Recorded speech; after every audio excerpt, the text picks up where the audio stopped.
c'est la danse. Viens dans mon casse, nous va faire bête à l'ambiance. Orgaille, tomate, curry, volaille, asta c'est la danse. À cause, tout cette nuit monte un truc foutant. Et le travail de mon tête, la ville est gaillarde.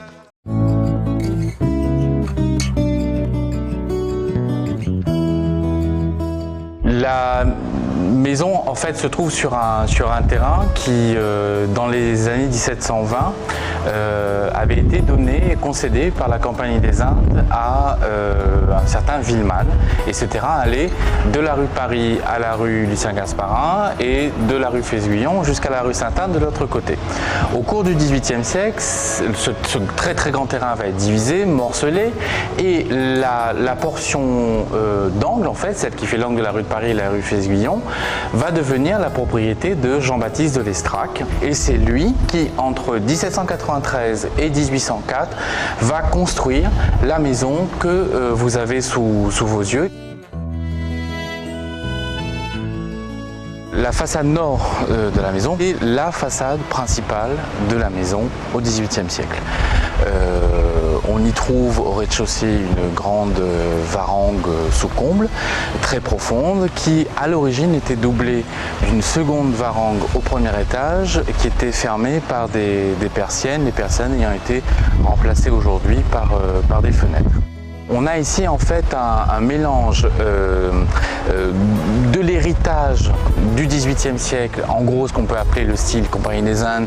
Alors ça se voit dans la grande toiture à 4 pans, dans le volume général de la maison qui est une sorte de grand rectangle posé sur le sol, c'est ce qu'on appelle un plan massé, c'est-à-dire que toutes les pièces sont rassemblées autour, sous le même toit, et en même temps on y voit apparaître au rez-de-chaussée ces piliers cannelés avec ces petits chapiteaux juste à la base du premier étage, qui sont eux-mêmes prolongés sur le premier étage par 5 pilastres sur des piédestaux qui eux-mêmes soutiennent en fait une sorte de grand bandeau qu'on appelle une architrave, le long de laquelle court une petite frise de petits carrés de bois qu'on appelle les denticules. Tout ceci relève du décor néoclassique, et c'est une nouveauté qui est apparue sur cette maison à la fin du XVIIIe siècle, dans les années 1790. Cette façade est va devenir la façade principale de la maison. Lorsque l'on va rajouter en fait devant les deux portes du milieu un petit portique à 2 travées, ce rajout va être fait dans les années 1900-1910. Dans les années 1960, on va agrandir ce premier portique de 2 travées supplémentaires pour lui donner en fait sa physionomie actuelle. Tout ceci fait qu'en fait, c'est depuis les années 60 que la façade est véritablement devenue la façade principale de la maison.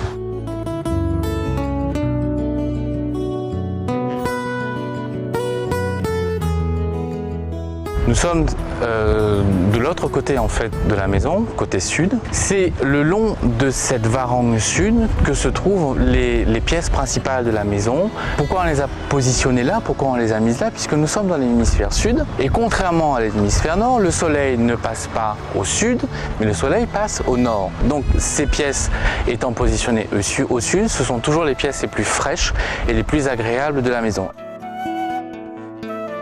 Elle donne en fait cette façade sur un grand jardin qui est composé en hémicycle, et ce jardin est récent puisqu'en fait il a été entièrement redessiné à la fin des années 80, et pratiquement toutes les plantes que vous voyez ont été plantées à cette occasion-là, et les magnifiques talipos, ces grands palmiers avec ces énormes feuilles, ont à peine 20 ans d'âge.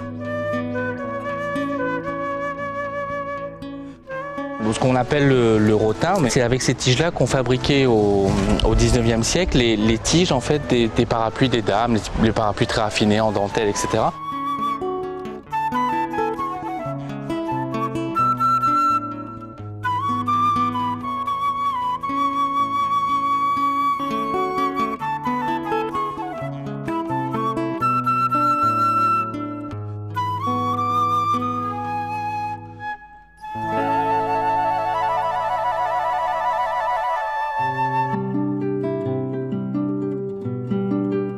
Nous sommes à l'intérieur de la villa du département, donc dans les 3 trois principales pièces de cette maison qui sont le petit salon, le grand salon et la salle à manger. Comme vous pouvez le voir, au milieu, entre les portes en fait, qui permettent de communiquer du grand salon soit vers la salle à manger ou soit vers le petit salon, on a percé en fait les cloisons entre ces deux portes et on y a placé des vitres. Et quand on se trouve au milieu du grand salon, quand on regarde vers ces deux glaces, en fait on a l'impression de voir un espace qui se démultiplie, qui s'agrandit. Ici, dans le petit salon de la village du département, vous avez un mobilier qui est présent dans cette maison, en fait, qui depuis pratiquement le milieu du 19e siècle. Les sièges avec le tissu rouge, ce n'est pas un mobilier qui a été fabriqué à La Réunion, mais c'est un mobilier qu'on a importé. Ces importations vont en fait générer ce qu'on appelle le style créole, c'est-à-dire qu'on va non plus mettre du tissu, mais on va remplacer le tissu par du canage.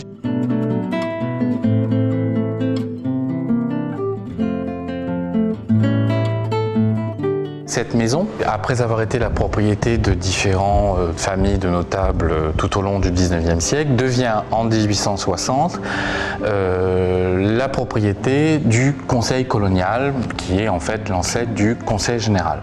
Au moment de la décentralisation, au début des années 1980, plus exactement en 1982, le département de La Réunion récupère la maison et la transforme en villa du département, c'est-à-dire en un espace d'accueil, de prestige et de représentation pour les hôtes de marque de la collectivité. Si le rez-de-chaussée continue à avoir cette vocation d'espace de réception pour le département de La Réunion, le premier étage de la maison depuis 1994 abrite les bureaux de la direction de la promotion culturelle et sportive de la collectivité.